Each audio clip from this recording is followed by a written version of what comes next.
Bonjour tout le monde, c'est JujuRaider. Aujourd'hui, on va faire la review du STI du T1 Blowback de chez ASG. On va commencer par sa conception. On a une réplique ici de longueur 222 mm. La culasse est en métal, ainsi que le bas du corps. La détente est en métal, l'arrêteur de culasse est en métal, la sécurité aussi, le marteau ou le chien aussi. Bon, bah tous les contrôles. Le rail est en polymère, la queue de détente est en ABS, mais pas ses contours. Les plaquettes de crosse sont en ABS, ainsi que l'arrière, le capot. Bon, j'y reviendrai après dans son fonctionnement.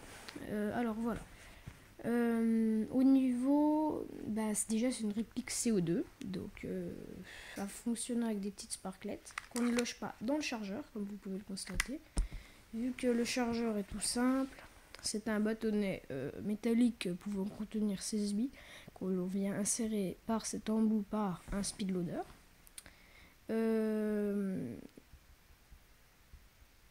Et on vient bloquer la tigette en bas dans ce cran. Voilà. La sparklette se loge donc là où on peut le penser, ici, dans le petit compartiment là, qui est en ABS. Dans le compartiment ici, bon, la sparklette est vide. C'est assez pratique au niveau des fuites. Mais pour l'enlever, c'est un peu galère. Bon, là je peux l'enlever. J'ai un petit bout de papier que je viens de glisser en dessous. C'est toute une histoire. C'est assez chaud. Mais c'est pas grave. Continuons par ces organes de visée. C'est des organes de visée assez basiques. Non rehaussés de points blancs. Noir, simple. Pour prendre une visée, ça passe. Voilà. C'est une réplique blowback. Donc, ce qui veut dire que la culasse se bloque en arrière quand il n'y a plus de billes. Et à chaque tir, elle recule, ce qui effectue du recul, évidemment. Donc voilà, on appuie sur l'arrêteur de culasse pour la faire revenir. Et là, on tire. Bon, la course de détente est très longue, regardez. Ça bloque, là il n'y avait pas de course. Et là, il faut appuyer et ça tire. Voilà, au début, il y a un rodage à faire, c'est sûr, parce que c'est assez dur. Voilà. Au niveau des marquages, on a c'est mieux comme ça, STI du T1 gravé dans le métal sur la culasse, qui est très très joli. On a les marquages sécurité et Fire. Bon, c'est la sécurité, elle marche comme sur tous les 1911. Hein. C'est basique, rustique, mais cool. Là, on a des marquages qui font mal. Ils sont pas très jolis. Hein. Made in Taiwan, moulé avec un numéro de série unique. Là, nous avons le logo du Texas avec gravé STI, qui est très joli, ainsi que des marquages peints spécialisés dans l'airsoft. Enfin, spécial pour l'airsoft. ASG F calibre 6 mm BBs. Voilà. Nous avons là un rail pour pouvoir y fixer une lampe ou un laser. Voilà.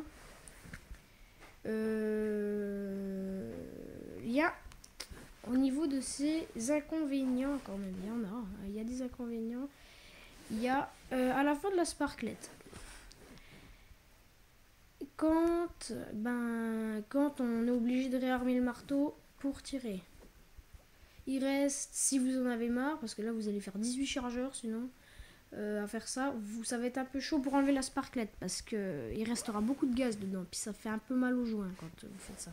Moi j'ai trouvé une astuce, j'ai regardé des vidéos, des trucs, j'ai essayé, j'ai trouvé une astuce. Vous appuyez, vous désarmez, le marteau sera comme ça. Vous appuyez ici, ça s'enfonce et ça fera gicler le gaz tout doucement. Ce qui n'abîme pas le joint, ce qui est bien, on va dire. Au niveau du hop-up, il est réglable. Ici, avec une clé Allen. Bon, voilà, c'était le hop-up. Sinon, avantage, son prix, qui est pas cher pour une réplique full metal de 1900, c'est très joli. Bon, un petit désavantage, c'est sa puissance. 420 fps pour jouer en bâtiment, c'est impossible. En forêt, ça passe encore avec des longues distances d'engagement. Ça fait mal, j'ai des billes qui ont atterri dans ma cuisse, ça fait assez mal. Carrément même. Voilà. Pour le démontage, vous enlevez les organes de visée. Vous dévissez. Puis après, vous tirez en arrière, il y a tout qui tombe. Vous enlevez la culasse, c'est galère. C'est pas comme un 1911 classique où on appuie là, qu'on claque et puis qu'on enlève. Là, c'est plus dur. Bon, mais c'est pas très grave. Moi, je le demande pas tous les 10 minutes. Hein. Voilà. Sinon, au niveau du poids, 250 grammes avec la Sparklet, 220 grammes sur la Sparklet. Oui, je sais, la Sparklet fait 12 grammes, mais j'ai compté les billes aussi. Voilà. Sinon, voilà, je crois qu'on a tout dit. Si j'ai oublié des trucs, vous pouvez me le dire. Bon, bah, salut, salut. Au revoir. J'espère que cette vidéo vous aura plu.